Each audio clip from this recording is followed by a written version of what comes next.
نشان حیدر کی دھرتی گجران میں ڈمپنگ پوائنٹ کسی قیمت نہیں بننے دیں گے۔ پنڈی ڈویژن کا کچرا گجران لایا جا رہا ہے۔ ایک اندازے کے مطابق 25,000 ٹن کچرا کوڑا کرکٹ روزانہ گجران منتقل ہوگا۔ گجران باغوں اور خوشبوؤں کا شہر ہے۔ اس میں تعفن، بیماریاں، فضائی آلودگی جیسے موذی اور خطرناک مسائل پیدا ہوں گے۔ یہ ہماری نسلوں کا مستقبل تباہ کرنے کی سازش ہے۔ اس سازش کو ہم ہر فورم پہ ناکام کر دیں گے۔ MNA راجہ پرویز اشرف، ممبران صوبائی اسمبلی چودھری ساجد محمود، چودھری جاوید کوثر پر عوام پھٹ پڑے۔ راجہ سہیل عباس کیانی کی قیادت میں تاجر برادری، وکلاء، سول سوسائٹی، باڈی بلڈنگ ایسوسی ایشن، سپورٹس مین، گرین ٹیم گجران اور دیگر کا پٹھوار پریس کلب میں پریس کانفرنس سے خطاب۔ مزید کیا کہنا تھا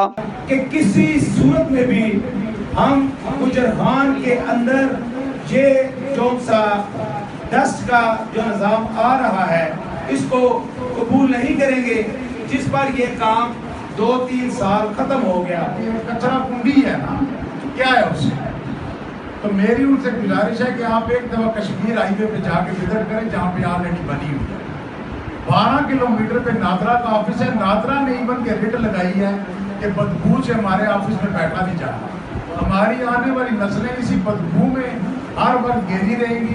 جو ہم لوگ سوچتے رہتے ہیں کہ ہم تو مزید شہر کو صاف کرنے کے چکروں میں تھے کہ چلے گرین ٹیم آ گئی ہے، خالد جٹ صاحب آ گئے، لوگوں کے اندر شعور پیدا ہو گیا ہے، اور ہمیں اس سٹیج پر آ کر کچرا کنڈی کا تحفہ دیا جا رہا ہے کہ آپ کی آنے والی نسلوں کو ایک بدبودار گجران کا نام دیا جائے، ہم گرین بھی کیا جائے اور کلین بھی کیا جائے، اور انشاءاللہ ہم آپ کے ساتھ ہیں۔